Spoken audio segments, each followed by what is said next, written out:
Hey guys, today I'll show you how you can download the TikTok app on your PC or laptop. So let's get started. First, open your browser.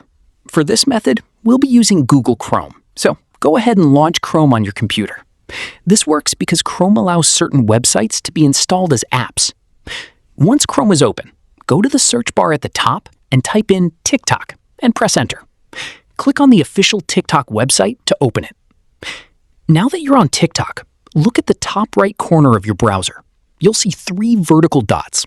Click on them to open the Chrome menu. From there, find the option that says Cast, Save, and Share. When you hover over it, you'll see another option called Install TikTok.